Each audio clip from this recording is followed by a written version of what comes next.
Welcome to Raging Bullets, a DC Comics fan podcast, episode 397A. Welcome to Raging Bullets. I'm Sean Whalen, drnorge, and I'm joined as always by my co-host Jim.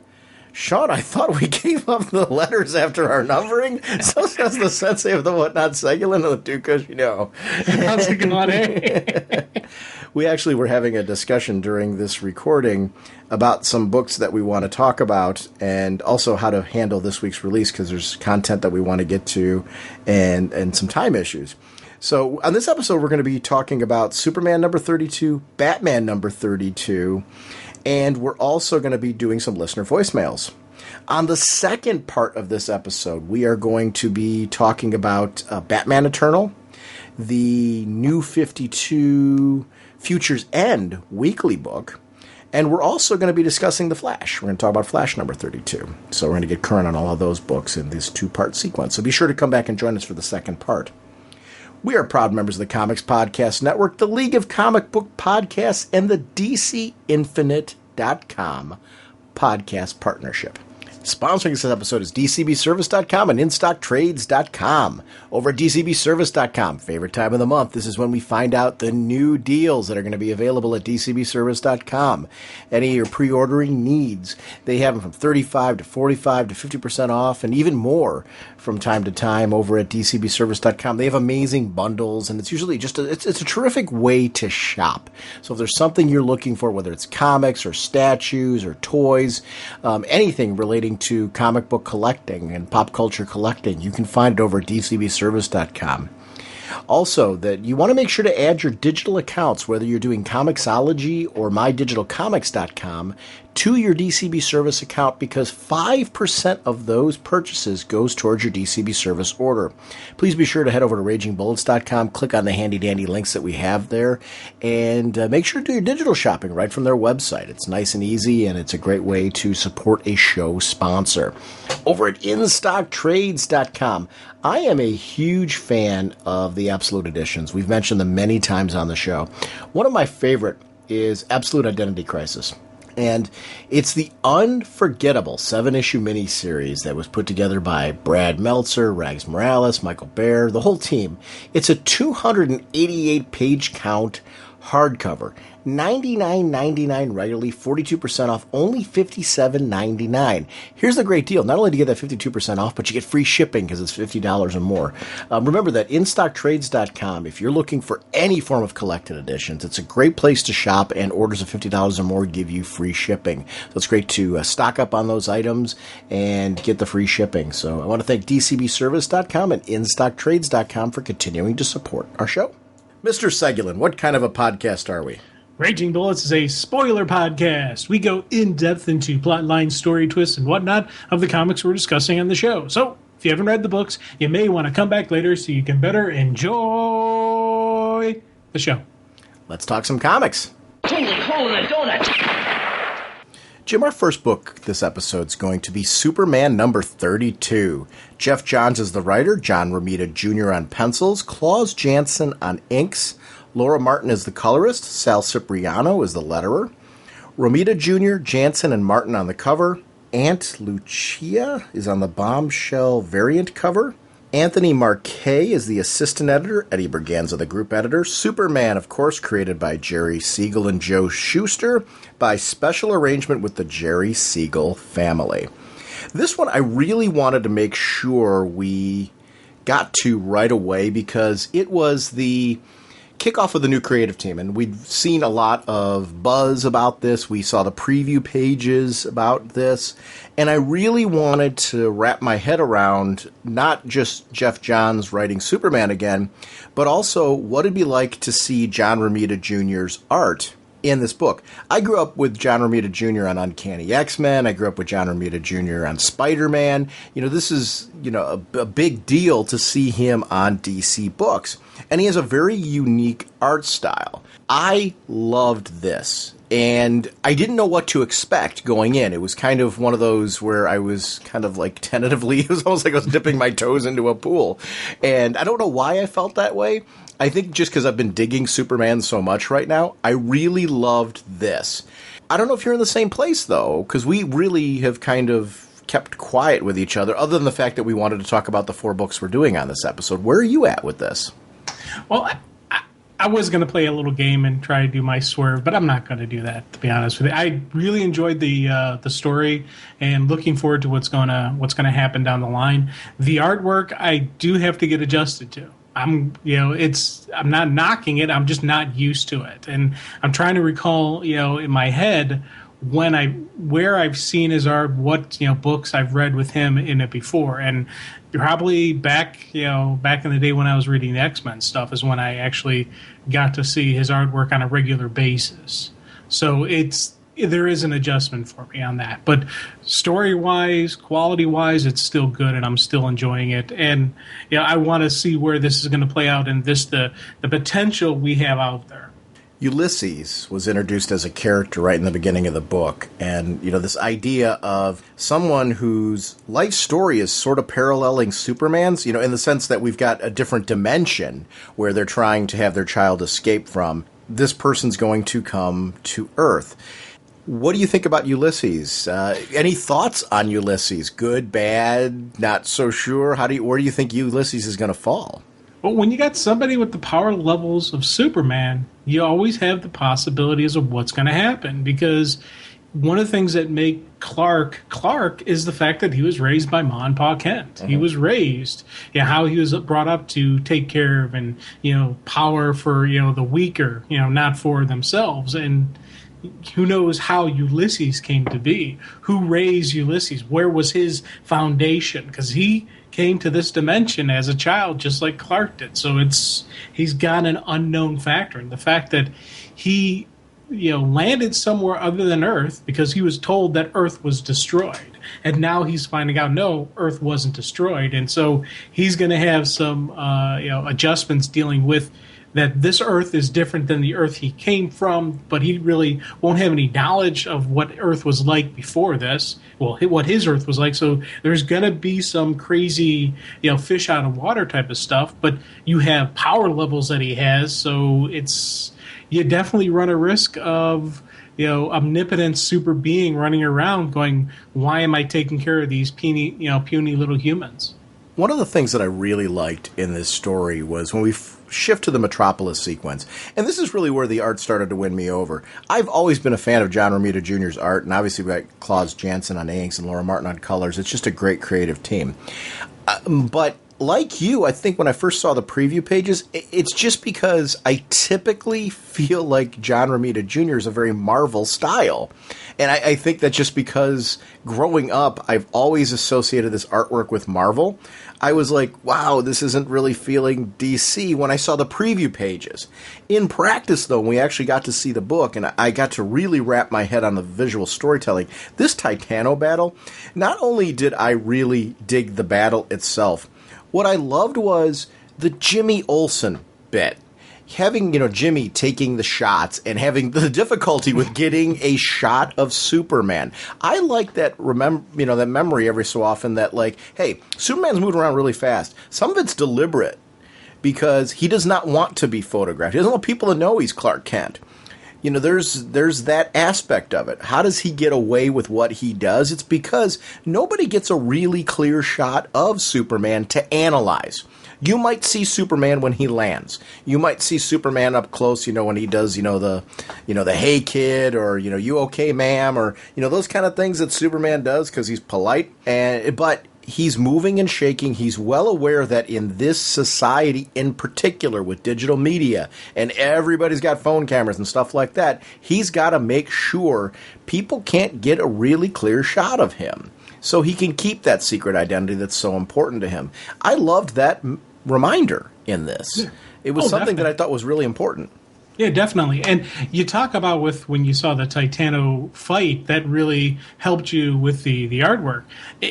For me, it was the page right before that that I really it's like, oh, this is a cool page. It was when the baby first crosses over to the dimension, and you get that image of the kid lying there with a picture of his mom and dad. And then they do the close up of his face, and then that secondary close up of the eyes. And again, that was something. Those three panels right there, I was like, oh, that's cool. And that's again a full creative team. That's not just your pencils. That's your pencils, your inkers, your colors working together on that. And that was a sequence right there that had me going, oh, that's kind of neat. And then you turn the page and you go right into that, the images we've seen. I'm like, oh, okay, yeah. And you get these, just this, it was kind of like the calm right before the massive storm. I liked that layout and how they approached the look of those sequences.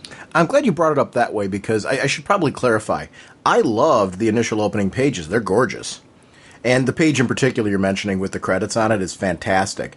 What I'm more referencing is his take on Superman, because it's a different sort of take than I've been used to with Superman. It's John Romita Jr.'s style, and the whole team pulls it together. Here's what I really loved. This is a great example of where great pencils, great inks, great colors, when they go together, deliver a mood. This is a very bright Superman. This is my idea of what Superman should be. When you see him in that big battle and you've got Jimmy there, and then you go to the Daily Planet, there's a mood that's set. Like, I want to be transported to this world. Mission accomplished.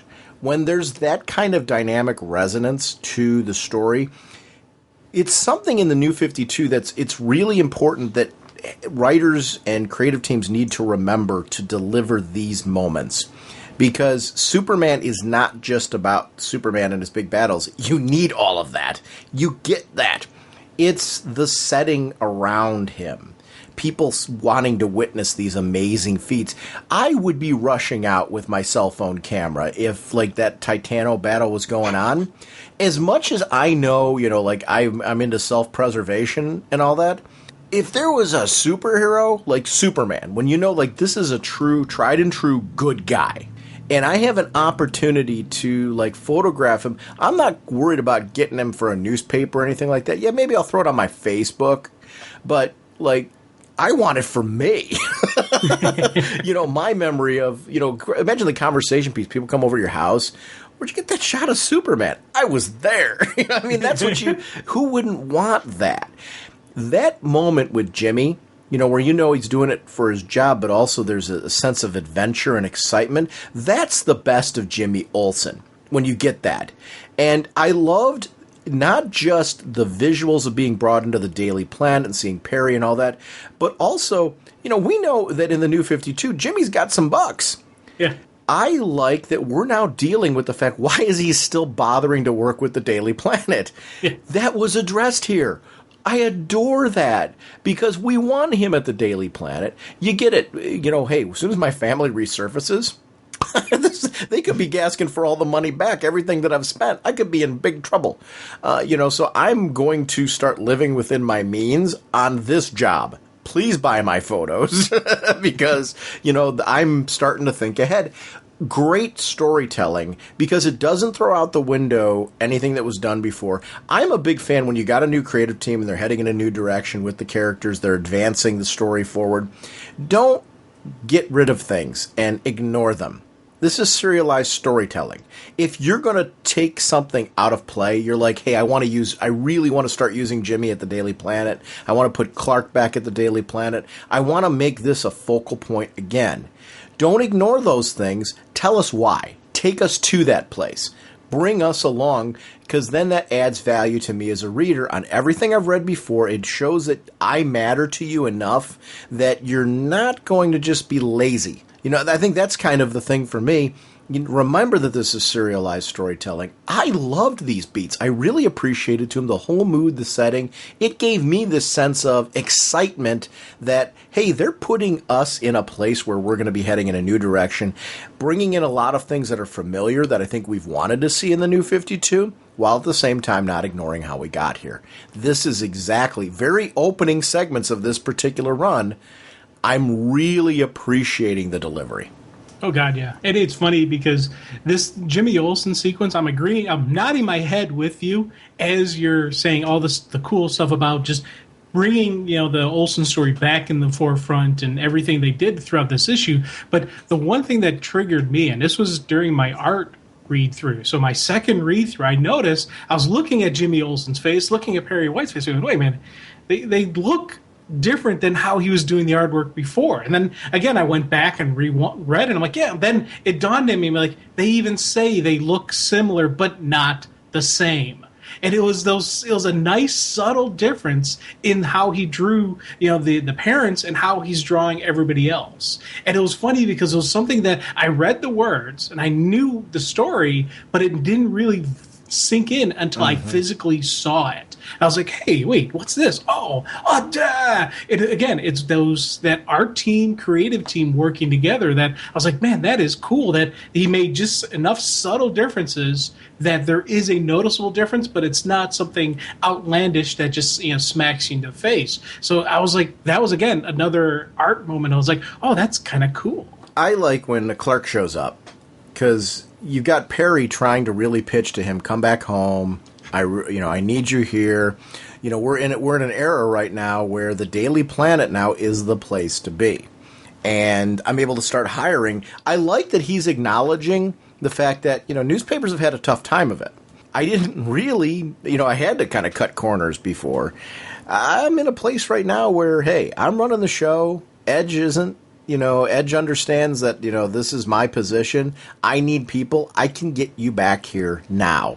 Again, paying attention to storyline that's happened before for those of us that have been there, filling in people who are maybe like, I haven't been reading Superman. I'm a Romita Jr. fan. I want to be here to see the art. A Marvel reader who comes over, for example, and like a big fan of the artwork, is like picking this up, and they're being put in the same place we are. That is really good storytelling as well. Just kind of getting everybody up to the same speed with where the status quo's been. I love On the Wall, the Daily Planet issues, filling in and letting us know that the death of Superman did happen. Yeah. And actually remind me later, we're going to talk about this later in the episode, Death of Superman. I got an idea about that. But because it's something we never talked about on the show. And I think we should. So we'll have to talk about that later. But anyway, looking at, those particular issues, I like knowing, or particular, I guess, newspapers. I like knowing we have, Superman lives, Lex Luthor saves the world. These are things we need to know. I wonder what the return of Superman looked like in the New 52. Yeah. Because we didn't have, the Eradicator or Superboy that we knew. Steel was there. So it's clear the death of Superman happened, the return of Superman happened, but, his relationship with Lois was drastically different. And obviously his relationship with the other people in the world would be different as well. Those are things that I would love to have seen how they played out. Well, and also, one of the things I loved about this sequence that we played out was, one, I agree with you completely about the usage of the covers, and then just how he tied it in about with Lex Luthor saves the world, and he's like, hey, good guys are bad guys are good. Things have been turned upside down. And I love just how that, again, was another part of the Perry White pitch, but especially going into the personal stuff, where he's talking to him about, hey, everyone, goes out, they hang out, but you keep yourself separate, and you're keeping yourself distant. You let Lois slip away from you, and I know how much you care about her. And it just, everything that he played into Clark was just, again, Perry White is a great reporter. He is observant. He's going to notice these things. It wasn't just Clark being shy. Clark was intentionally pushing people away, intentionally keeping people away, and that's what Clark did in this New 52, that he didn't want to have those personal connections. And I love the fact that Perry calls him on and saying, hey man, it can be better. It can be hard on you. This is something we can be here for you. And I so want to see the Clark, again, we're getting great stuff with Clark and Diana, but I do want to see Clark Kent hanging out with Lois, Clark Kent hanging out with Perry or with Jimmy, or just as his human persona hanging out with people as much as his Superman persona interacting with people. And this, to me, was a great intro to a possibility of us getting more of those stories. I'm going to correct one thing that you said. You said that didn't want those personal connections. I disagree. Couldn't have those personal connections is another. In Clark's mind, this is a Clark that was raised under a circumstance where he had to hide himself. And in this society, you don't want people to get too close and start to figure out your secret. With how quickly Clark takes in what Perry says and starts seeking out others, trying to build those relationships, that's not a guy who doesn't want those relationships. It's a guy who's closed himself off from them to protect his identity.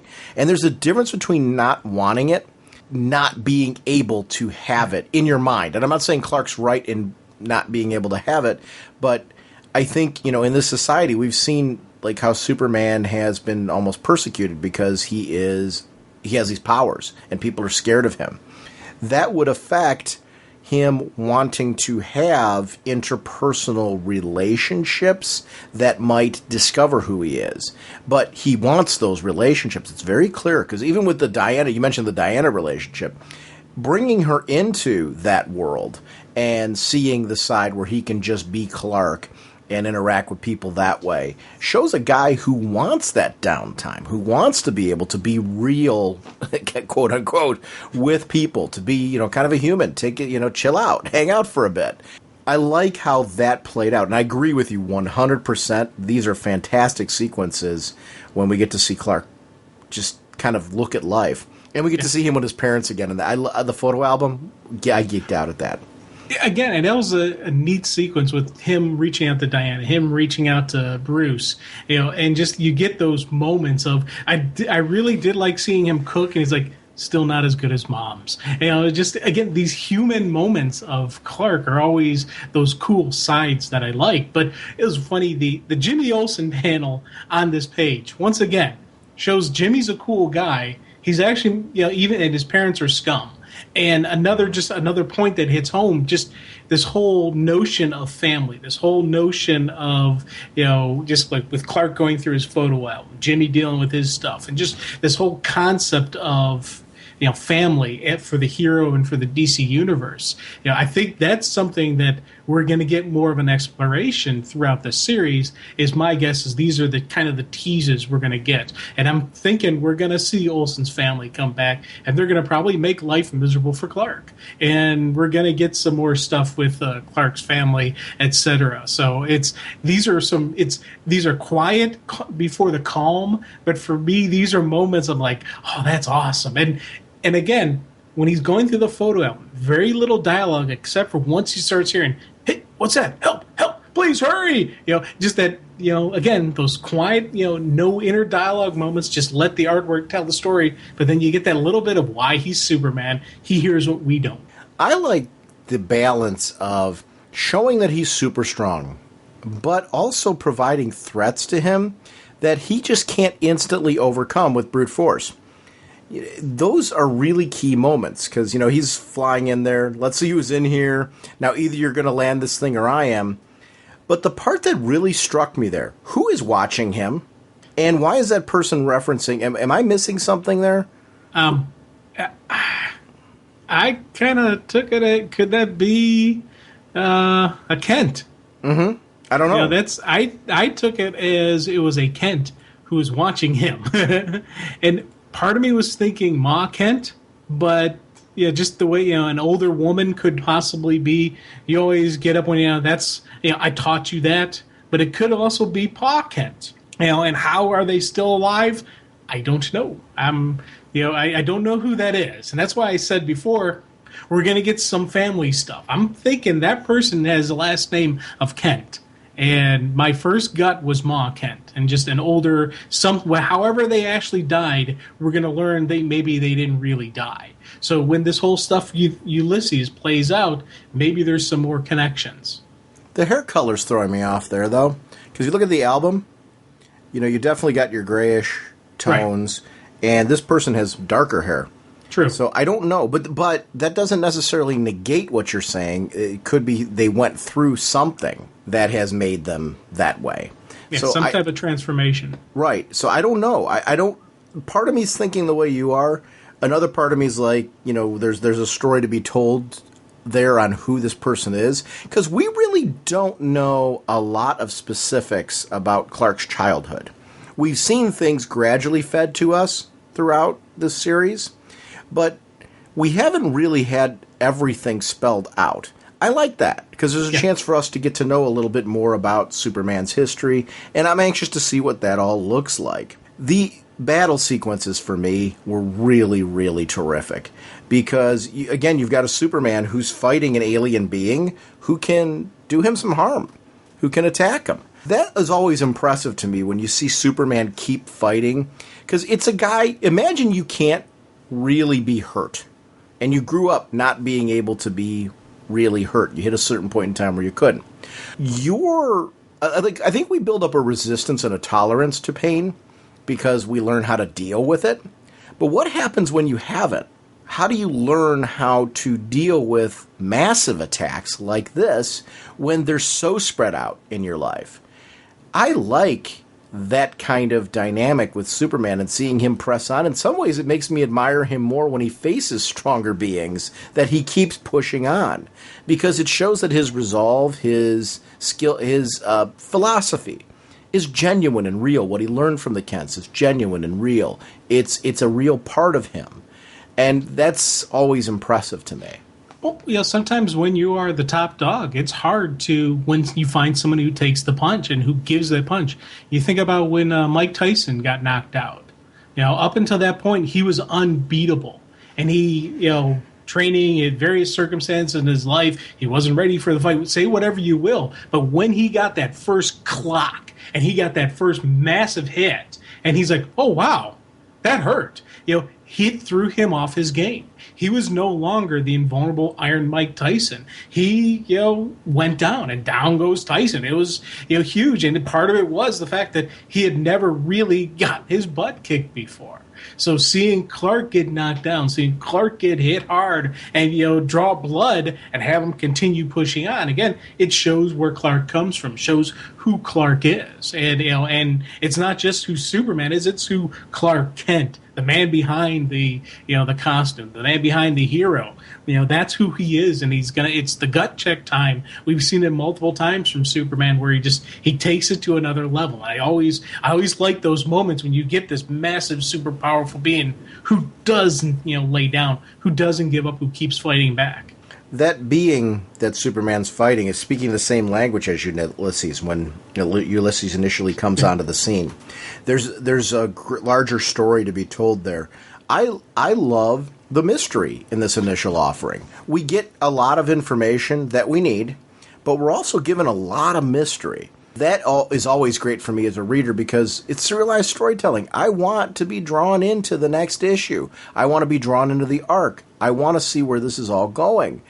Really good teases, really good information, just really good storytelling techniques and tools. They hooked me very quickly, and they kept on hooking me.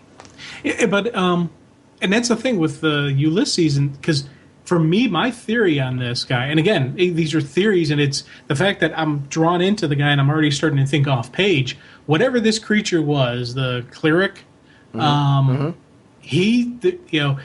the planet that Ulysses landed on, I'm assuming. And that was, or, it's because he's speaking the cleric's language, not the, that's the cleric's, and I'm thinking that's where everything came through. And that's, I don't know. But again, you sit there and you wonder, is the guy going to get back up? What's going to happen here? And I started thinking off page, just this brief introduction. I was like, man, there's going to be some cool. I want to know this guy's backstory. I want to know more about where he comes from. Who's this big bad? Is it connected to our mystery person? Is that only Superman, or is maybe Ulysses connected to this? And that becomes a big problem because if he was raised on another planet, yeah, what does that mean for him trying to fit in here? Yeah, because if he was thinking Earth was destroyed, which his Earth was destroyed when he went from another, maybe he doesn't know he's a dimension hopper. Mm-hmm. Maybe he doesn't realize he's from another dimension. So that's going to be a bit of getting used to and getting adjusted to, saying, yeah, you're on Earth, but it's not your Earth. How's that going to mess with your head? Yeah, I really am into the character. I mean, it's an interesting kickoff to the story. And that's always great when you got a story where I want to know more about Superman in that world, but you've also got a potential foil, a potential enemy for Superman. I don't know what Ulysses is going to wind up being that comes into this tale and you're just as interested in finding out about them as you are about the main character. That's a really good balance. Yeah, I want him to be a potential friend, but this is the comic book universe.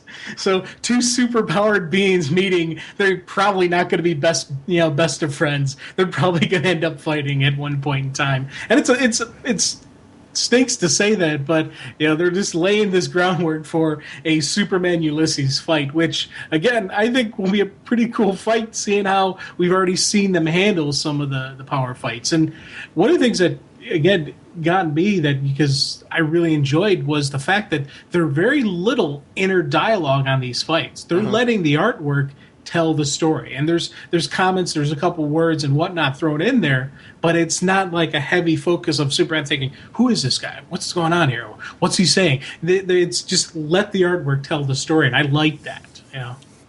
I like both methods, and I'm with you. I agree with everything you're saying. I think really the writing style and the storytelling that needs to be told should drive that. I like both options. Because I think it's, we talked with Tom King on the last episode where, it was the battle between Nightwing and Batman in the most recent issue of Nightwing was really dialogue heavy because of the story that needed to be told between the characters. But then you flash to this where there's little to no dialogue. It's great. So I don't know that there's a right or wrong, and I know you're not saying that. So I'm not trying to correct you. It's more of it's when you bring that up, you can't help but think to yourself, well, how do I feel about those type of fight sequences? To me, variety and trying to play with new ways to deliver a fight sequence and tell us something new about the character in your fight sequence is really important. I think they did a good job of that here. Because it was I'm really agreeing with you. Yeah, and it's a great sequence. I'll add to what you're saying and what I'm saying, because it's I loved it here, but I do enjoy those some of the Batgirl, some of the Gail Simone writings of Batgirl when they do her inner dialogue. Those are some of the great fight sequences when she's analyzing what's going on. We've seen the same thing in Birds of Prey, where it's that character style of analyze what's going on. It's got to fit that character. And even sometimes when we've had Nightwing in the past has done some inner dialogues in the middle of fights. He's done multitasking in the middle of fights, which were absolutely fabulous. But we get that great when we talked about the Grayson and what's coming down the line with him, and just letting the artwork tell the story. You got to have, I do enjoy both sides of it, but I especially like when it looks like the creative team really made an effort to focus it and, and just personalize, the artwork towards the story being told. Right here, this was a perfect usage of no inner dialogue. Just let the artwork tell the story. In the future, we may have points where give a little bit detail on what Clark's thinking as he's getting to know Ulysses, or maybe even a little bit in Ulysses' head if you want to let us in on that side of it. There's going to be blend. There's going to be times where it's up and down. I think the creative team needs to make a conscious effort, and they did with this series, with this issue, that this is what we're telling right now. This is the groove we're going for. Yeah, I agree. It's a really interesting story. So because we're in very different places on the art, and I think in my case, maybe it's due to a greater familiarity with the art. I don't know. Yeah. But by the end of this issue, I was so incredible, especially after my second read-through, I was so incredibly sold on the visual storytelling. What's kind of your overall encompassing view on the issue? Because I thought this was a complete and utter home run. Where were you at? Yeah. Oh, definitely. I'll give it a definite solid home run on here. This was one, though, I do have to admit, it took a third read-through before I really started appreciating what I was getting. Mm-hmm. My first reaction, I said, where I was like, it was a good story, but I wasn't too sure about the art. That was first read-through. Then when I did my second, my art read-through, that's when I started noticing some of this stuff. And then when I did my third read-through, where once again, I'm reading the story and taking my time looking at the artwork, that's where I really got an appreciation of what visually I was getting. That's when I really started seeing, okay, yeah, there's very little inner dialogue here. Oh, that's kind of cool. Look how they're telling the story. And then stuff with the Jimmy Olsen, I'm like, oh, look at that. And then I started noticing, hey, we got a solid family, imagery going here. And they're just, just that quiet scene of Clark. Clark. So by my third read through, I was very solid. I call this a home run and saying I'm very happy with the Superman and where it's going. And then plus I'm now thinking off page, so I'm thinking, okay, what's going to happen here? Where is this going to play out? So yeah, I'm very happy. Cool. Our next discussion will be Batman 32. The writer is Scott Snyder. Pencils by Greg Capula. With inker Danny Miki. With colorist FCO Placencia. Letterer Steve Wands. With Capula, Miki, and Placencia on covers. DC Bombshell variant by Jim Fletcher. Variant cover Tony Moore. With Matt Humphreys as the assistant editor and Mark Doyle as group editor. And, of course, Batman was created by Bob Kane. I am loving this 0 year story, and I can't believe that next issue is going to be it. And I'll announce right now, we're going to do the next issue on the show because there's no way we can't do the ending of this. This has been a story that has just really captivated me on a deep level. I'm sure people listening are just nodding their heads going, yeah, duh, it's Scott Snyder. But...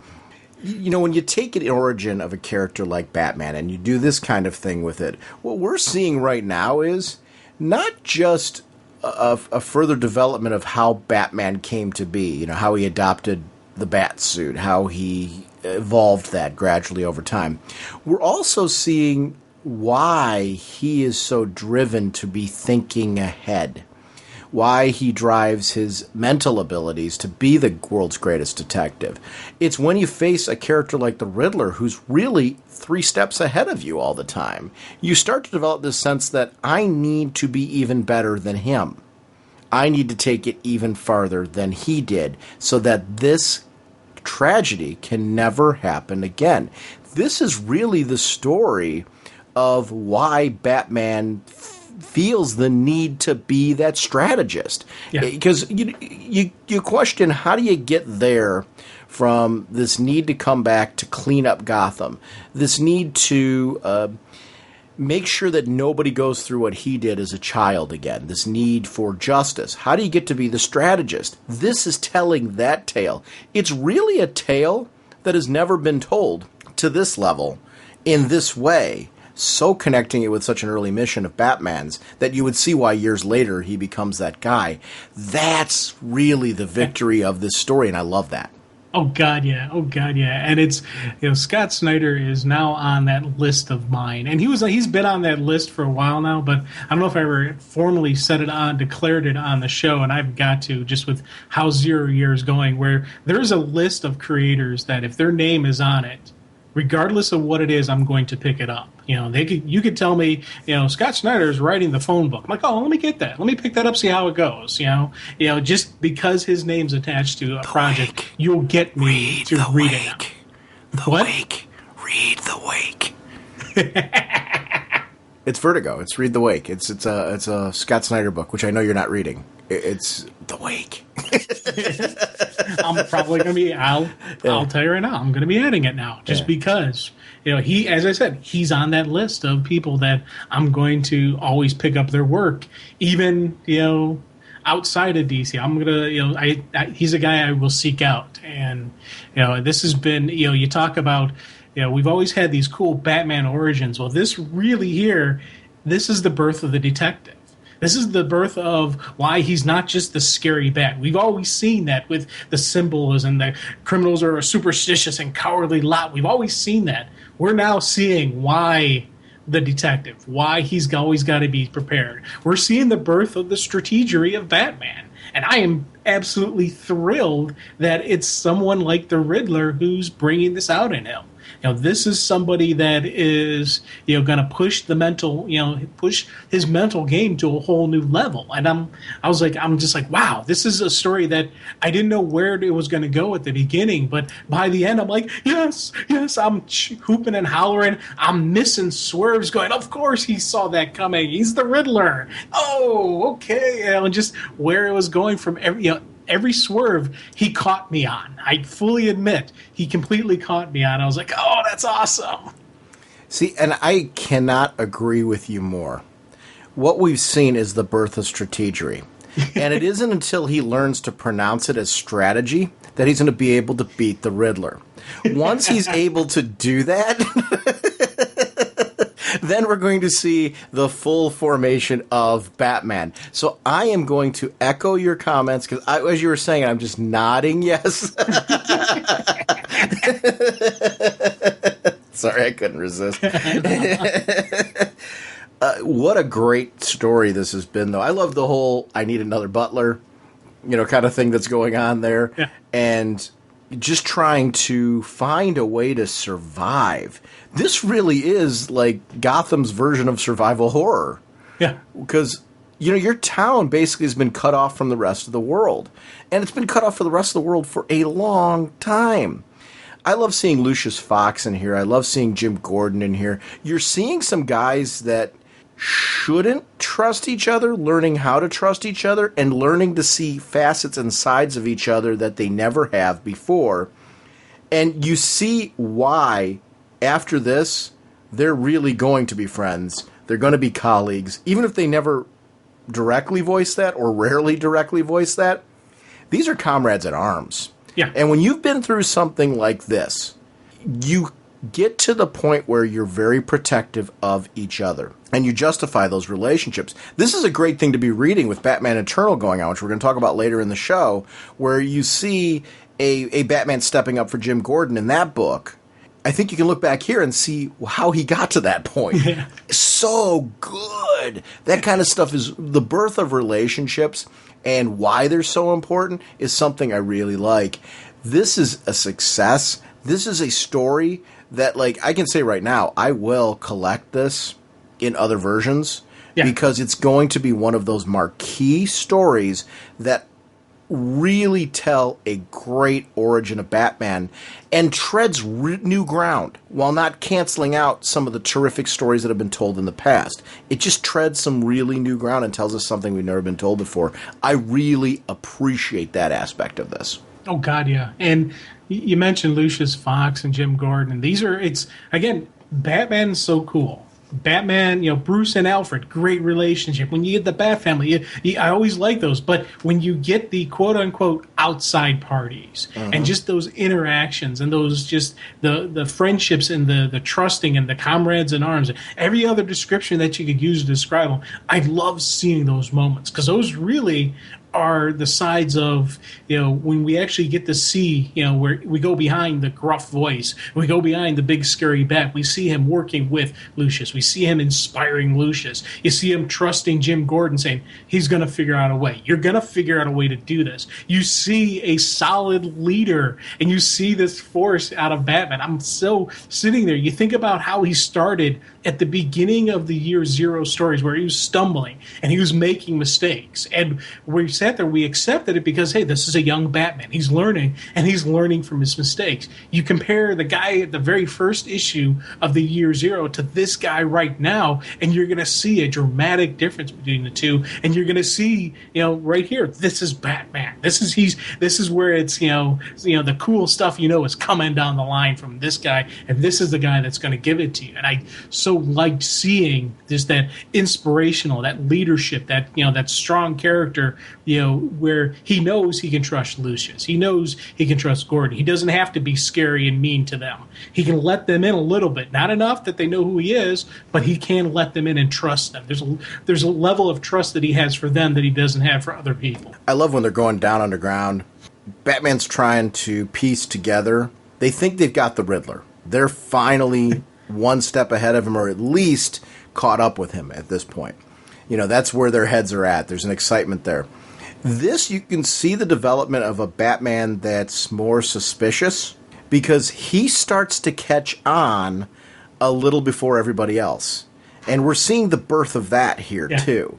And I really like that sequence when, the Riddler shows, the Riddler bot shows up and he's kind of toying around with the fact that, got you again. Yeah. And Batman's realizing that, oh no, the whole point was to get that, to put the blame for the explosion on the attack that's coming. Yep. And really, the Riddler's teasing them into, it's fine if you guys hadn't done what you did. Look what happened. Setting up a catastrophe that really the others are going to be responsible for, not just as much as him, but you're going to have a guilt factor that goes along with that, and a certain amount of blame that goes along with it. It's a masterful, evil plan that shows the strategist that the Riddler can be. Oh, God, yeah. Very compelling Riddler story, because he's one of those characters I've always loved and enjoyed the Riddler.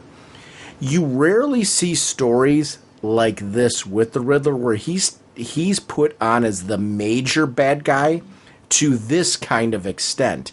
And that's something, like, talk about really crafting a believable bad guy in the New 52, a believable foil for the Batman in the New 52. Boy, have they done that with the Riddler, because he is downright creepy. Oh, God. Yeah, for me, always my Riddler experience was old school classic Riddlers who I always thought, it's clever riddles that I was never smart enough to figure out, but I never saw him as a threat to Batman. I saw him more of as a nuisance. When we got into the pre-Flashpoint Riddler, where he was doing some of the private detective stuff, and you can start seeing, this guy could be a threat to Batman. There is an intelligence to him. There is a villainy to him. I was like, that's kind of, I like that. And then we get into the New 52, where we're seeing a full-on killer. We're seeing someone who is extremely dangerous, and who is somebody that Batman wouldn't need to be around to take out. Yeah, Gotham PD's tough. They're hard charging, and Gotham PD is one of those police departments that they deal with the crazies. But Riddler's on a whole nother level that that you need the Batman, you need the vigilante, you need somebody who's one step above the police to deal with it. I love seeing just right here. This whole year has played it out, and they're showing us why he's so dangerous. And I'm absolutely loving this Riddler. This is a guy that I would love to see on the big screen. This is a character I would love to see them, someone actually flesh it out for the masses to see how dangerous this character can be. I like that Batman realized Lucius Fox was in danger. Yeah. And doubled back and made sure to take care of Lucius Fox, recognizing that, wait, we've been set up again? And I'm not the only one targeted here. Lucius Fox is, Jim Gordon is, and that whole crew, recognizing I need to save everybody. And that is a really important bit, because I loved when he showed up there. I'm glad it wasn't just Lucius saving himself. It was Batman coming on the scene because he realized he needed to protect and take care of his allies. That builds that team camaraderie, too, that I was talking about earlier. And those are beats that, I'm just smiling from ear to ear as I read it. I loved rereading this issue. I got a lot out of it the first time. But wow, when this kind of a thrill ride's going on, you tend to miss a lot along the way. And little beats like that, I caught it the first time, obviously, but I don't think I really appreciated the emotional resonance of those type of sequences until I read it the second time through, and I'm kind of like, oh, wow, I really loved how that whole sequence played out. It's like enjoying a good movie. Yeah. Well, second and third read-throughs were huge for me on this issue, just like they were for me on the Superman we talked about before. It's, you when you go through that first read-through, you're like, okay, yeah. And you see, your excitement and, okay. But that second read-through where I just calm things down and I just start looking at the artwork. And you get those sequences where the Riddler bot is, taunting and tormenting, and Bruce, flies out the window and he tackles, and he's using this. It's kind of like a desperation escape, and Bruce is constantly scrambling. And you go right from there into that whole Lucius sequence. And I really liked how we see the desperation of Batman. We see him, I got to get the heck out of here now. And he jumps out the window. He's riding the thing down, and then we get into Lucius being attacked. But Bruce is right there for the save. I loved how those sequences went through with just the free-falling Batman to Lucius and to Bat again. And it was a really cool, visual layout that I was like, man, that's kind of fun. I like the bit where Batman's like frustrated. Where are you? Where? If you can hear me, I'll find you. If it's the last thing I'll do, I'll. And then you see that the never leave tracks, and that's a big shift in the Riddler, because one of the things that's always been done with the character, and I think it handicaps him a little bit, is this idea that because of his need to do riddles, to do riddles, you get this sense of like, okay, he's got this thing about him that he's got to do these riddles, and he winds up leaving clues that he shouldn't. In this story, it's different. The riddles are there, and Batman's able to use the riddles to find clues about the Riddler. And those are still very genuine, but they're so complex. Yeah. And you have to dig so deep that it's hard to argue that they're a major foil for this guy because he's so focused on making sure that he doesn't leave tracks. He's not leaving breadcrumbs. If he is leaving breadcrumbs, it's because he's guiding you somewhere he wants you to be. And that shift has turned this into a very creepy character without losing the identity of the Riddler, because that issue that he has, that addiction that he has to riddles, and to that need to be the most intelligent and the ego and everything that we always talk about with the Riddler is all there still. But it's freshened up in such a way that he's far more intimidating now than I think he's ever been. And I really appreciate that refreshing of the character because I've always found him interesting. And now he's even more compelling. You know, he's becoming a Joker-level villain now in a way that he never was for me.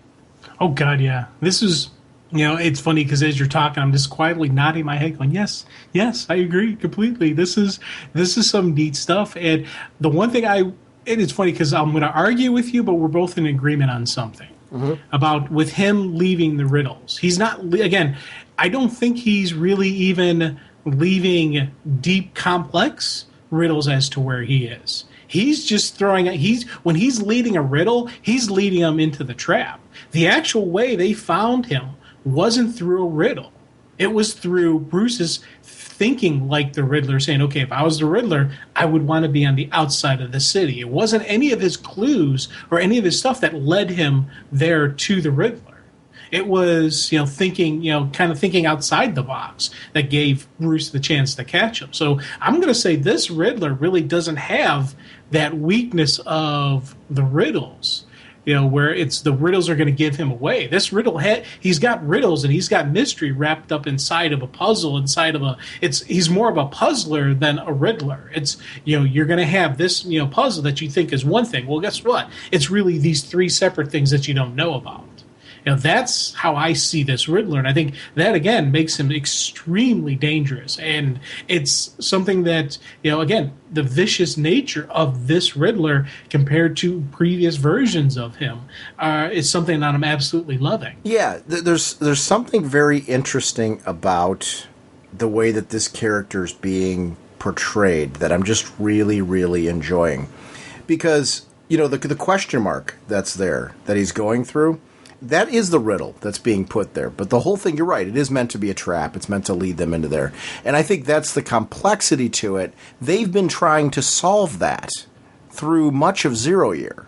The real issue is, I think we're kind of saying the same thing. Mm-hmm.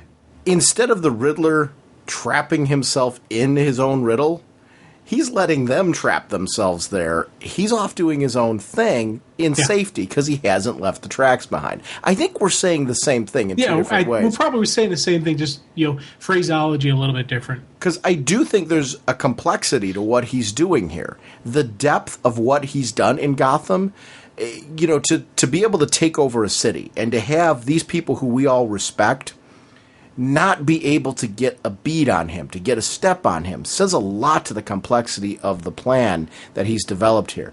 And there's a riddle to the whole thing in the way that he's handled it. But it's not those clues, those breadcrumbs leading directly to him that we are so used to. And that's the part that's different. It's the twist, and I'm finding it really enjoyable getting to know this version of the Riddler, really embracing the similarities while at the same time appreciating that he's far more dangerous than he ever was before. And there's something to be told about that in this story. I love Batman having conversations with Lucius Fox. Those two having, this tete-a-tete. And it's, as much as I love the Batman who comes in and says a few grunting words and goes away, It's more seeing him strategize with Lucius Fox. I grew up with this Batman. Yeah, and this is a hybrid of kind of like the Batman that I love, that like can be that team dynamic player. It works that way. And the brooding kind of guy, this evolution of him that he's been going on, I think we've seen it well before the New 52, into becoming this kind of fella, the guy that we see now, I think has just made for some really fresh and exciting Batman storytelling. And Scott Snyder continues to push that envelope. Oh, God, yeah. It's, and the one sequence I loved, and absolutely loved, was when he finally has that confrontation with one-on-one, face-to-face with the Riddler. And just how he comes out with the slow clap. And as Riddler's walking, he's within punching distance of Batman, and he's got that smug grin on his face because he's still one step ahead. Yes, Batman found him, but he still has that final ace up his sleeve. That the game isn't over yet. You haven't won yet. You're just starting now. And I love just how that whole thing played out, where he would have that calmness, where physically Batman would wipe the floor with the Riddler. Yeah, Riddler's, he's got an intelligence which would help him against an everyday thug, or, against even some of the cops. But against someone of Batman's training, Bruce would just destroy him. But Riddler always has that ace up the sleeve. He always has that one little extra bit. And I love just how, that silent panel where they're face to face, he's kind of got his head slightly cocked and he's got his hand on the cane, and you go, oh, really? Why? And it's I know something you don't know. And I love that about this character. I'm gonna go to a certain sequence, and I'm gonna jump back to the Lucius and Batman thing again, because it's really something that I'm really enjoying here. First of all, with the exotic nature of Batman, kind of he's in this costume where he's a survivalist right now because he has to be. There's an adventure to that I just find really thrilling, because I grew up with an adventurer Batman, and I think he's one of those characters that fits into just any kind of storytelling you can imagine. And it's far more interesting when you play around with the types of storytelling with Batman without losing him, because it's cool to see Batman be that guy who has to adapt. I love this whole bit with Al, where he's talking to Alfred and talking about he's failing again, but maybe that's what Batman is about. Not winning, but failing, and getting back up, knowing he'll fail 1,000 times, but still won't give up. That symbol, that inspiration. And when you see him back with Lucius Fox and he's telling him, we have one guess and 40 minutes. Batman, and he's ready to tell him, it's just, I can't do it. And then he can't, because he's looking at what this guy's going through and what he's doing and how he keeps getting back up. And he's saying to himself, I'll figure it out. I love how it's a great thing about reading this story through again. You see that sequence, then you see that sequence afterwards, and you kind of go, well, yeah, and we're already seeing that play out with Lucius, that Batman is that. That's who he needs to be. That's what's inspiring Jim Gordon. That's what's inspiring Lucius. That's what they're respecting. That's why they're standing with this guy. Why would you? Because they get it. And they're like, in Gotham, you have to be this person. This is how you go and build a better Gotham after all this. In spite of what Gotham is, there's something to that. And I just loved how that whole sequence played out. To me, this issue was about a really great journey to get to the point with the Riddler at the end. But if you don't bask in the moments of that journey, you're really losing a lot of this issue. This is not an issue that you can read one time and just breeze through and not go back and read again. Because if you did, you are losing so much great emotional depth. This is really the best of the best in comics right now when you're reading something like this. And this is what it means to be reading a marquee title. Oh God, yeah, and this visual stuff with you're seeing Gotham, for it's been this war zone, survival zone. I love the background art and just everything they did with that, but also just the little stuff on the costume. How he no longer has the cowl, he no longer has sleeves, and he's got a knife strapped to his boot. He's got the hand axe that he's carrying around. This is Batman in survival mode, and again, it's these are some really cool moments, but it's also a city in survival mode. You see the people having to deal with, what's going on around them. And this is something that they've done really well in Year Zero, showing all these different people, men, women, and children trying to figure out how to survive in Riddler's world. And how do we, from day to day, it's the survival of the strongest. This is what, kind of, you think about it, going through this year, the weak of Gotham are gone. Going forward, you're going to get some hardcore people who, hey, we survived Year Zero. We survived this. We see, Gotham City is a city of just people who have survived tragedy after tragedy after tragedy, and they keep going strong. And I love that. I want to talk about the sequence where the two have the confrontation because it really drives some of my comments from earlier. Because the Riddler looks at him and goes, how? The bounce pattern. It looked like a coil, like an ancient Seth or whatever game board. Yeah. But really, the answer's been there all along. So he's talking about this complex pattern that was there, and we were so fixated on this complex pattern. It was just hidden by the improbability of you setting up somewhere so far from the central grid, from anything, a simple answer to a circuitous question, a riddle. Now turn it off. And I'm looking at that sequence and I'm going, wow, they were so caught in the complexity of everything, which is what the Riddler intended, that they didn't see the simple answer right in front of them. And that story that Batman's telling there, I really ate that up. There's something to that. And when you get to the end and you're seeing here, he's telling them to turn them off and all that, the real game is just beginning. I cannot wait to see what the real game is. I wanted this next issue to be out now. Yeah.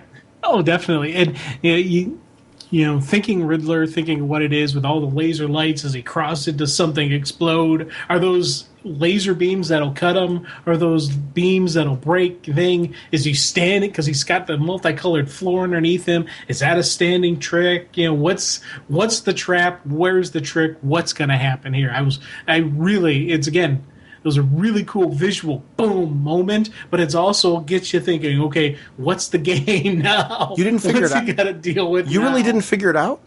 What? Like, how many times did you read this? A couple times. Okay, and so when you got to that final page, you didn't figure it out? What? Like, it's right there. I mean, are you looking at it right now? Yeah. Okay, so you take a look. You can't see it? No. It's the birth of the Batusi. I'm sitting there staring at it going, what the hell is Sean saying that I'm not?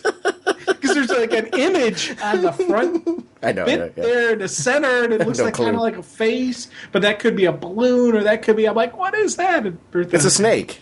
Yeah. It's a snake. It's a coil. Oh, yeah. But, I mean, that has nothing to do with, I have no idea I really don't have any idea where that's going. But I was looking at them like, it looks like a disco ball. I gotta play with them on this one. What a great story. As a Batman fan, you got to be loving this. This was really a good month if you are a Superman or Batman fan, because just some really great storytelling for both characters this month. Oh, this is definitely a solid month of some really cool story stuff coming out. Yeah, because we both had a lot going on this month, and but I mean, this to me, when you read this type of material, the last hour of discussion we've had, two terrific high-end books that really delivered. I need this kind of stuff. This is part of the escape of comics, to be able to read this type of quality material and just kind of go, wow, that was neat. And rereading the issues just because you want to. Yeah. And just because you don't want to put them down. You want to be able to go through and experience it and catch, maybe the things that you didn't see the first time through because of the joy of it. That's what makes these books worth it. That's why comics are expensive. It's why we pay what we do to be able to read and enjoy and embrace this material. It's because of this kind of storytelling. It's just a great month. Can Batman escape? One hint, the worst is yet to come. Hey, what's up, Sean, Jim? Travis here, first-time caller. Just finished listening to your Son of Batman discussion, and after listening to it, I have to say I've noticed kind of a consensus in regards to these DC animated films. pretty much every time following the first viewing, the sentiments towards the film is kind of, but after a second viewing, the sentiment is overly positive. I noticed that in the discussion about Justice League War, and I noticed that with a lot of my friends in regards to the Dark Knight Returns animated feature that came out last year. Second viewing of these adaptations always bring a much more positive response compared to the initial viewing. Now, my theory on this is that the first viewing reveals a cold, hard, dark truth. That no, this is not a direct adaptation of the comic that you know and love. It's not going to be just like you read on the page. It's not going to go frame for frame. And I think that just rubs people the wrong way. Now, sometimes the features do a good job of masking that, of letting us let go of that expectation, but and that way we can understand that concessions need to be made when making an animated feature versus a monthly book. But I think the second viewing leads us towards acceptance. When we watch it a second time, we know and we accept that this is an animated feature in its own right, not a direct adaptation.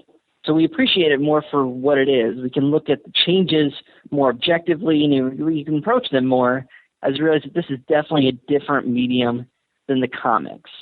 I've noticed this in almost every DC animated film that I've seen. I always appreciate it more in the second viewing because I realize it's a different animal. It's a different medium. Hey, thanks for all the things you guys do, and take care. Bye. I agree with them. I mean, I think that's a really good analysis of the films. I think for me that applies to the ones that are comic book adaptations versus the ones that are original, because they've done some original stories, and I don't have that feeling with the original stories. Although there was that one that tied into the Batman film universe, and that took a second viewing for me to wrap my head around it, because of the fact that you had some unique art styling and unique storytelling styles that were going on in there. But once I got through that, so I guess maybe there is a point to what he's talking about, especially though with the comic book adaptations. I think we've all, if we've read it before, we've all kind of put a voice to that particular story. You know, I mean, we've got our own sense of what that story was about, who the characters should be, how they act.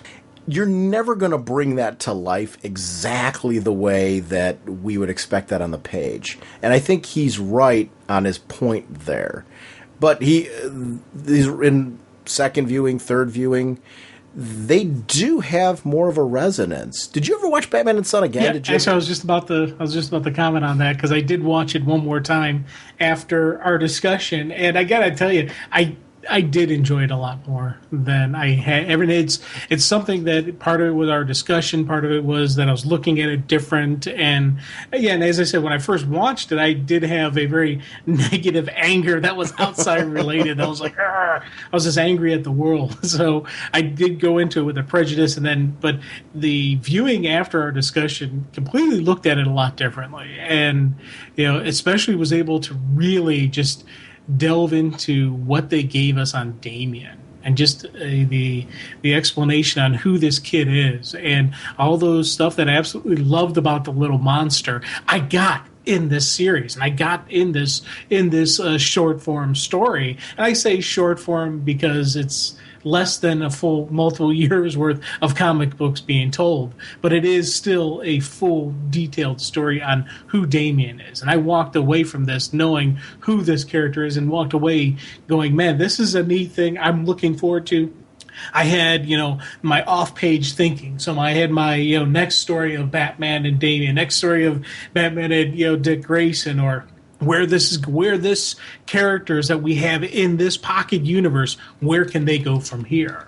And I was able to, again, I had to throw aside a lot of, just prejudices and outside elements were really,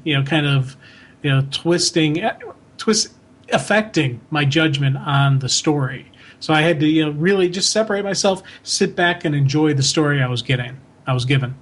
Yeah, I think that for me is kind of the thing as well. I'm really loving that animated universe. When I say animated universe, I'm glad that they're kind of bringing it into the New 52, trying to introduce that to a new audience. That stuff to me is really intriguing, and I'm looking forward to see where they go. I'm hoping they continue to be successful because, to me, I want to see these characters all over the place. I also want to see them in family-friendly environments, too. Like, I love that, like, there's another Lego Batman game coming out, and I don't know how true they are. I thought there's another Batman series that's going to be launched, animated series that's going to be launched. And, I'm glad to see that character is being put out there for the public.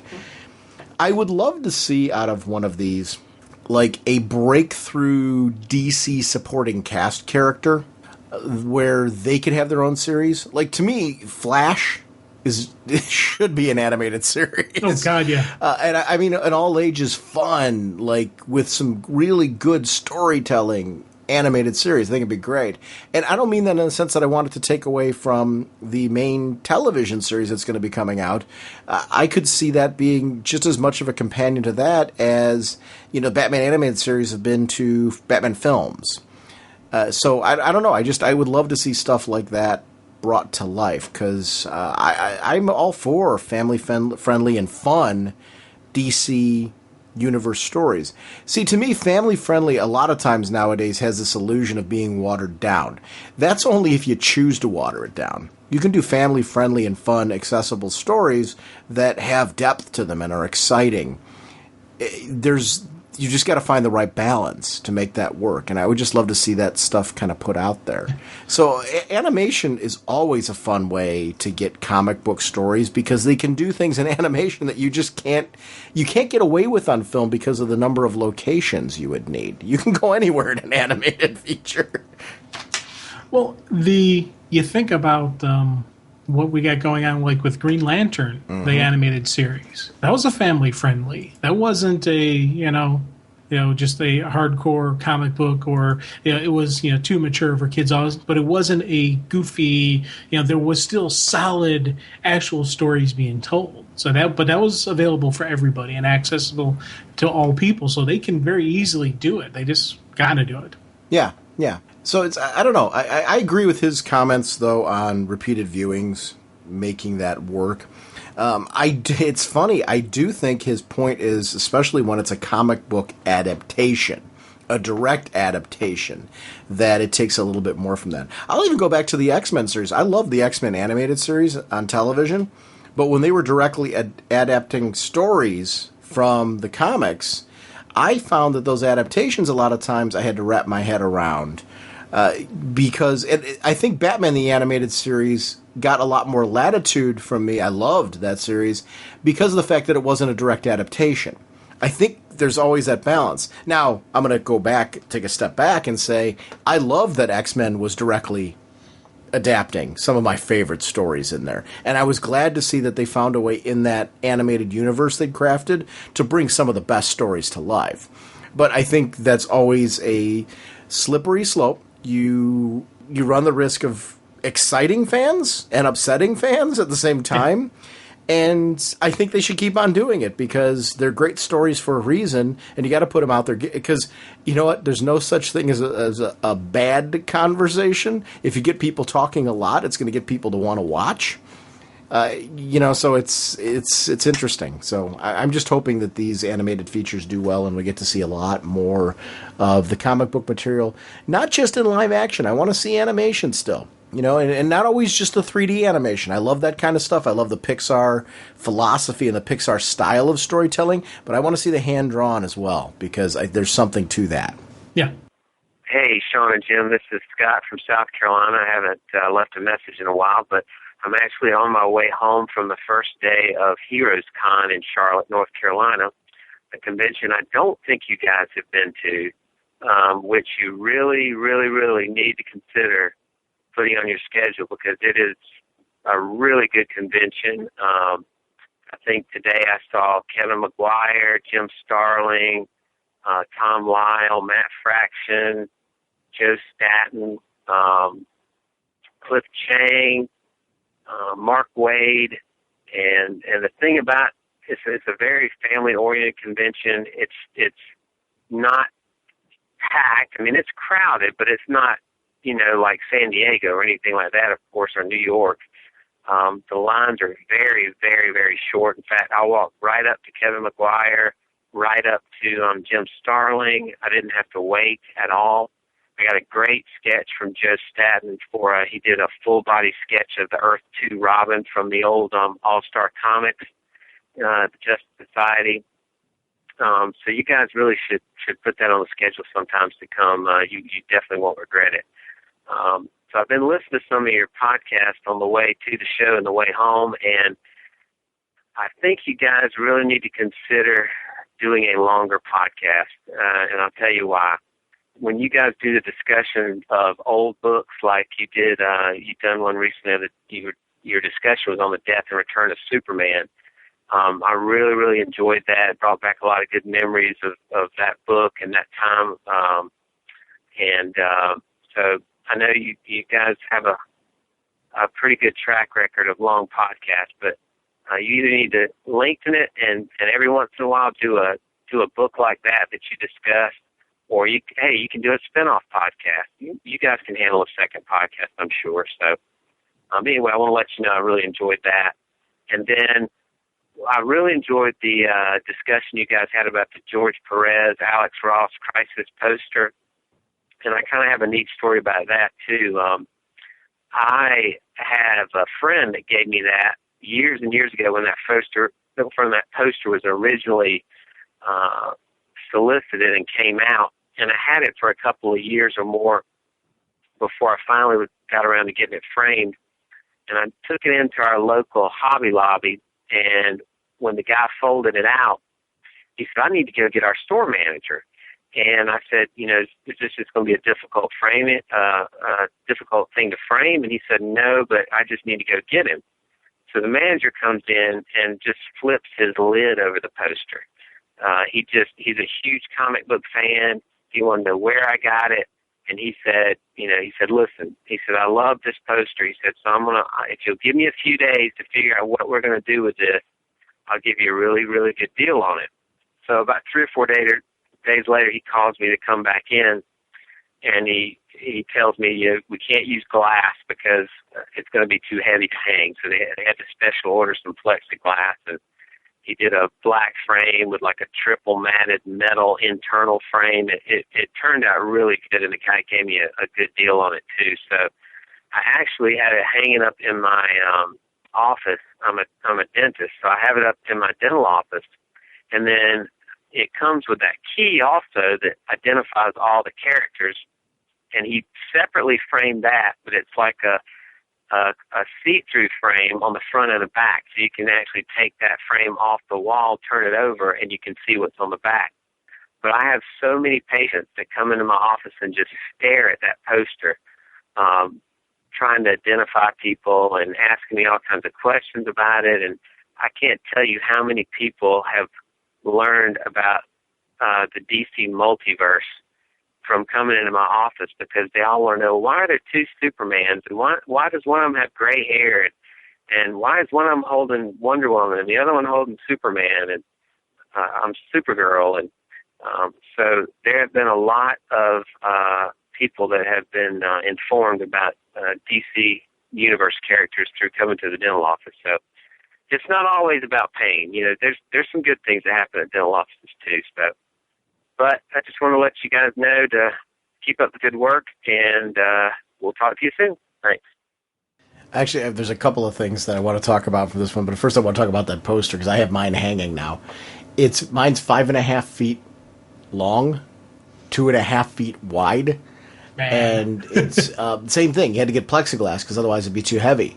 So I had Pat Catan's near us. They special ordered the plexiglass and got the whole thing set up.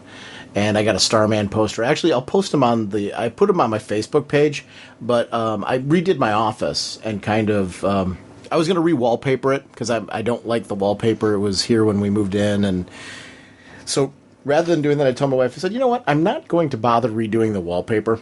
I said, I'm going to take this as an opportunity to start framing a bunch of stuff. I've had framed comics that have been signed from, memories of meeting creators. I've also been framing, different art that I've gotten, or comic pages, or different things like that. Just little memories of convention experiences, and pictures with celebrities and things, and also some signed pictures. Not everything is in a frame. I have a lot of things in albums and things. But what I figured was, let me fill up as much of the space I can with various kind of framed variety of things that are good experiences for me, and redoing my walls that way. And then I also took my shelves and started putting out some of my collectibles, because I want these things out. I want to see them. I don't want them always, trapped in a way where I can't enjoy them. So I redid them. But and I'll put them on the site, ragingbolts.com. It'll be up this week. Probably at some point in time when you're listening to this episode, if you check out the website, it'll be over in the next couple of days. Or if you're friends with me on Facebook, certainly check it out there, because I put up pictures of everything. And feel free to shoot me emails with questions or anything. I'm always a fan of seeing what other people have done their comic book rooms. They're like, man cave, or, I should actually call it a fan cave, because we have female listeners as well who I'm sure have comic book art and things like that they're enjoying. So we'll call them a fan cave. But that's just it's become my happy spot now. Heroes Con. Since we've been doing the podcast, we've heard nothing but wonderful things. We have friends of ours who are podcasters, and friends of ours who are listeners of the show. And obviously, great comic creators have gone to Heroes Con throughout the years. I've never heard anybody say anything but great things about Heroes Con. It's not one of those where they go, you might want to go to this convention instead. It's one that is on I've got to hit Heroes Con. It's on my bucket list of conventions that I want to hit. It just, from work reasons, it hasn't been in the cards lately. But that's one that I definitely want to hit, because I've heard nothing but good things about that. Is that one on your radar? Yeah, I keep hearing stuff about it, and I was going to try to go to New York this year. And the tickets sold out before I could actually even buy them. So I'm like, okay, I'm not doing New York. So now I'm looking at other cons and trying to figure out what else I can go to. So HeroCon's on the list of, look when it is, see if I can get to it and all that. Yeah, Baltimore's another one that I've heard is fantastic that I'd love to hit at some point in time, because that's another one you don't hear any bad things about. Yeah, and it's a tough one for me because it's Baltimore. And I do have a hard time going to that city and enjoying myself because it's Baltimore. Why is that? Well, the whole thing with the Browns. You're still on that? I'm still on it, man. You are aware we have a Browns team now, right? Yes. And we've had for many, many years now. There's still a anger, and it's like the movie, the TV show The Wire was in Baltimore, which I absolutely love the TV show. So I was in Conflict. Guy Gardner's from Baltimore, and it was a really cool when they show his backstory. I'm like, but it's Baltimore. I have to hate them. It's ingrained in me that I must hate them. So let me ask you this: after watching The Wire, did you feel the need to bathe or something afterwards because of the fact that it was Baltimore? Or how did that work for you? No. I was angry at myself for enjoying it. You need a wet nap or something, get the grime off, or I don't know. Admittedly, I'm not a sports nut, so and I don't mean that as an insult to you in any way, shape, or form. I think if I had more of that deep connection to the sports itself, I would probably be in the same place you are, but I'm not. Which is, I love when our teams are doing well. I get excited just like everybody else, but I'm a very casual sports fan. So I can't relate in the same extent. But you're not alone, certainly. Cleveland does not forget. Just like I'll never go to Miami. Can't. Oh, because of LeBron? Yeah. Now... But I've forgiven Pittsburgh. Here's the problem, and you're just about to ask about Pittsburgh, weren't you? No, I wasn't. I'm still on Miami. Oh, he's still on Miami. Oh, yeah, okay. I'm a very focused individual. Oh, okay. Right? Considering LeBron's free agent status right now, does that open up the possibility that you'll ever forgive? Do you blame LeBron for that or Miami? Where are you at? See, it's more of a him. So I think when he changes teams, that'll be a new city I'll hate.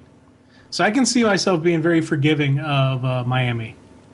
So Miami, you'll welcome back with open arms again? Yeah. Or is it going to be just kind of a tentative friendship? It'll be a tentative friendship at first. These things takes time.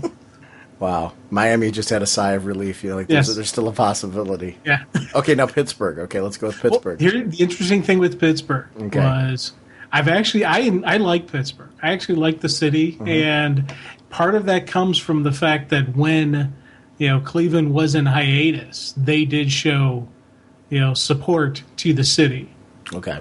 And especially when the Pittsburgh Baltimore game, they did show respect to the Cleveland and all that. So there was a level of support. I'm like, you know what, right there, that gave me. I'm like, okay, I don't hate. I have a city that I hate more than Pittsburgh, and then my not hating Pittsburgh turned into this is actually a pretty decent city. So I now like Pittsburgh, except for the fact that there are so many freaking bridges in that city. There are worse bridges in Pittsburgh than there are in Venice, Italy. And Venice is a city built on water. So how do you do that? But Pittsburgh somehow figured a way to have more bridges there. And I'm like, So it's a love-hate relationship with the city of Pittsburgh because of the bridges.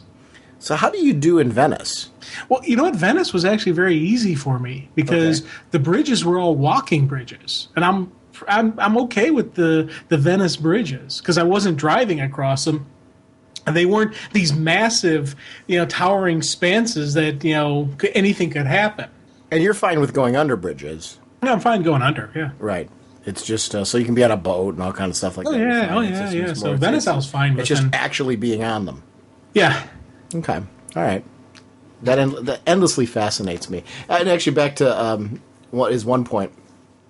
We've never actually done Death of Superman on the show, but he's talking about, we had an off-the-cuff discussion where we just started riffing on that. And honestly, part of that comes from the fact that we don't clock watch. When we record the podcast, it's very segmented. When I say segmented, we record in segments. We start a conversation, let the conversation go where it logically, like Superman 32, let's use that from this episode as an example. We don't watch the clock when we do them. For some reason, when we do a single issue, it seems to last about a half an hour. That's not always the case, though. We've had ones that have gone, single issue have gone 45 minutes, even an hour, because of the fact that we get on tangents like he's mentioning. And usually if it's a DC-related tangent, especially on the podcast, we tend to just let the tangent go and really enjoy having that discussion, then jump back into our original discussion because of the fact that we don't clock watch. It's organic conversation. What ends up happening when we record, and one of the reasons why we wind up having longer episodes, is because we'll record a segment, stop, and start a new segment. And like the Batman segment, then we started afterwards, and then we finished that. We said, let's do some voicemails. And that's kind of how the show goes. It's really, we record in segments. That's a lot of times where the timestamps come from. It's because there was a logical break in the discussion. And not always. Sometimes two segments we put together just because, we really jump quickly to the next segment. But it's to kind of break things up a bit. The reason why not all of our episodes are 3 hours long is honestly because of the fact that we don't have the time. Jim and I, our work schedules have changed drastically since 8 years ago when we originally started the podcast.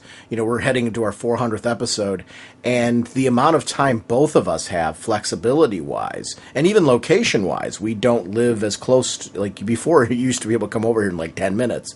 Now you're completely on the other side of the city from me. I mean, it's a really a larger distance between us, and we record online. But our job responsibilities have changed drastically, and we still love doing the podcast. It's why we became kind of a for-a-month podcast and have some flexibility. It's why our schedule is very tentative, and we go on the website. We're committed to keep delivering content to you. And, to keep it coming on a regular basis. We try to be out every week whenever possible. If we're not out in a week, it's give a day or two more because of the fact that really the honest issue is behind the scenes time to record. There's a lot of other podcasts I would love to do. When I say another podcast, you talk about doing a supplemental podcast. I don't know that I would do another DC one. And here's the reason why. Not because of lack of love for DC. It's more of a, it would be fun to do a supplemental podcast to this show where I could talk about something else that interests me, just because I would love to do it with the same depth that we do this show, but there's no time. Ideally for this show, it'd be great if we could record 2 or 3 episodes a week. We just can't. We were actually talking, and we took a slight break, and we were talking about upcoming vacations that we have and trying to figure out how to make sure we have recordings in place so we keep content coming to you where we're both on the show. Because we've had a few episodes where I've had to have a guest come on because of extended vacations and all that. But we're pretty good about communicating with each other, and it's one of the things I love about working with you, finding a way to get in recordings. We're both very committed to this podcast and the fact that we put out a product that you listen to. But there never is a set length on the show. We don't set out at the beginning of the recording going, let's make this one a 3-hour. It doesn't work that way. One of the things he did mention, though, that is true, we haven't done a trade of an older story in a while, a classic story, where we've really tackled it with depth. And I was talking to you on the break because he mentioned Death of Superman. I'm like, and Return of Superman. We've never done Death of Superman on the show. And I actually haven't read it in years. I don't know what your experience has been as far as rereading it. I haven't read it in years. Have you? I usually reread it once a week. No, it's been forever. That'd be an irony to that. Yeah, I can't keep up with my current books because I haven't gotten in my Death of Superman reading yet. If I don't, I just can't, it's... Yeah, I actually do not remember the last time I read it. Probably when that omnibus came out. We're going to do it in August. It'll actually be a release in August. We're going to do The Death of Superman. And then what we'll do is down the road, I'd like to do The Return of Superman. We'll do that as its own separate episode, just because these are certain things that we'd love to have in our catalog, because we've got a rich catalog of trades and things that we've done that I think, people like to go back and listen to those episodes, and we haven't done one in a while. So we'll do Death of Superman. I also really want to do, we never got to it, Wonder Woman the Contest. Yeah. So we have some stories that in the coming, before the end of 2014, those are some stories I'd really like to hit on, and we'll kind of spread them out gradually and sneak them in. But the truth is, we read DC's entire line, and we want to get that content in as well. There's a lot of things going on in big stories, and we also want to be able to do segments on smaller books. The ones that aren't necessarily, your Batman or Superman, because we want to be able to mix those in as well. A great example would be, we both really wanted to talk about All-Star Western. Yeah. So, but we've never sat down at the beginning of any episode and said, here's our target. Yeah. We let the conversation drive that, and the segment ends when the discussion's over. I think there's only been a few times where we've known that the content was going to lead to an insane episode, like when we did the Batman movies, Batman Begins and the animated feature, and then the Dark Knight. We knew that was going to be a 6-hour monster. We didn't know the length. We knew it was going to be long. We didn't think it was going to be 6 hours, I think, when we started out. But we did it just to do it, to have because it just felt right for that content. So that's kind of how we work. So you'll certainly get the 3-hour shows from us, and that's a part of what we do. They will be, the way we record them is a little different these days, just because of life, and we believe in keeping the content coming to you. Well, I think this is probably the first time ever someone said, you really need to make your podcast longer. No, we've had that. We've had that before. It depends on, what ends up happening is there's 2 different schools of thought. There's the frustrated listener, and I get this, where they want to listen to everything. And I'm a talk radio listener myself. I'm a Howard Stern fan. I love listening to his show. I like to listen to all of it, and that's not always possible. So there's a frustration, like, I missed this whole segment that I wanted to hear. And I think if you're a podcast listener, you want to hear the whole podcast. And that's not always possible. That's why we segment the show. If you only got a half an hour, I hope it's a great half hour, and here's some segments you could listen to. And I think we craft our show talk radio-y, in the sense that, it's not it's not scripted. We riff off each other. We have notes and things as far as what we want to talk about, but we very rarely know how much time the recording is going to take. So I don't know. It's a good question. It's a good comment. It led to the fact, though, the realization that we have not done a trade in a while. And that's why we're going to do the classic Death of Superman. I want to, especially now with this Doomed storyline going on, revisit that. Oh, yeah. Because I want to see how I feel about that story, which introduced Doomsday. But I also would love to reminisce about you. When did you read this? Like kind of the questions that we'd logically ask. What are your memories on originally reading this story? What did the story mean to you back then? Does it still hold that place for you? How does it hold up? Kind of the things that we'd love to do now. And does doing what we do now have any impact on how you read it? Do you read it differently because of the fact that we podcast and do all this thing? It'd be kind of fun to talk about that. So that'll be released in August. We'll be doing that. Holy caffeine! I quickly want to remind everyone about our show voicemail line. It's 1-440-388-4434 or Dr. Norge on Skype. We love having you part of the show. We had 2 great voicemails on this episode, and please feel free to call in anytime with thoughts, comments, ideas. We love getting your ideas on our podcast, so thanks for everyone who's participated in that. Over at RagingBullets.com, you will find news about the show or the podcast's heading that also feeds into our Twitter, which we have a Raging Bullets Twitter. We also have a Raging Bullets Facebook page that is also fed by both of those as well. So however you're looking to get news about the podcast, that's the easiest way to do it. We have an amazing Facebook group, and we've recently been starting to share it with our friends over at DCinfinite.com, which is your DC Comics news source. And it's just a wonderful community of people that are talking about comics, pop culture, blogs, podcasts, really anything that you want to talk about. It's a positive community, it's a fun community, and it's safe. And it's a Facebook group. So if you've never joined a Facebook group, please feel free to head on over there. It's a great community, and we'd love to have you on there. I also have a personal Facebook page. I have a Raging Bullets Google Plus page and a personal Google Plus page. When I post, I usually post from my personal Facebook account. So if you want to add me and be friends that way, I'd certainly love talking with anybody that's a friend of the podcast. So please feel free to add yourself to my personal Facebook page. Love to chat with you. So we try to be very active in social media and just kind of keep you up to date on what's going on with the podcast. Sponsoring this episode is once again DCBService.com and InStockTrades.com. Be sure to check out DCBService.com for the amazing discounts that will be offered in July. And remember to keep in mind that they are a digital partner. Whether you go through Comixology or MyDigitalComics.com, add those accounts to your DCB Service account and earn 5% of those purchases towards your DCB Service order. It doesn't cost you anything more to do that, but it builds you up credit that you can use to buy items that you want, which is really great. It's a great way to help our show sponsor, but also give yourself something back as well. Over at InStockTrades.com, reminding you that they are your collected edition source. They have the Absolute Identity Crisis hardcover. These are oversized volumes. You've never done the Absolute editions, and you're new to that. These are oversized volumes which showcase gorgeous art brilliantly. It's a great way to read these stories. They're slip-cased volumes. They are gorgeous on a shelf. They are wonderful to read. They feel very substantial.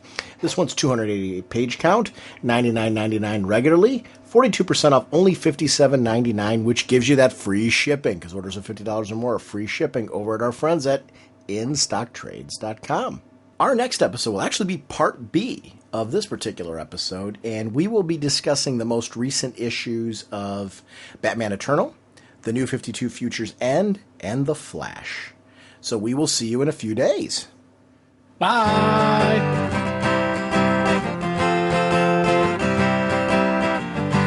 Flying through space and time, 1,000 different lifetimes. Faded for love and flaws and incredibly clear sightlines.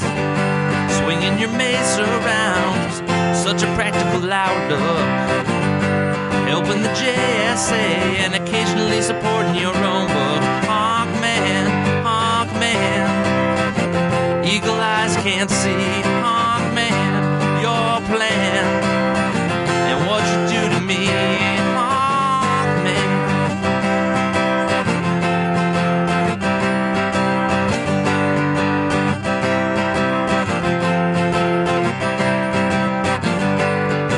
Are closing in, be they Thanin guard or Egyptian.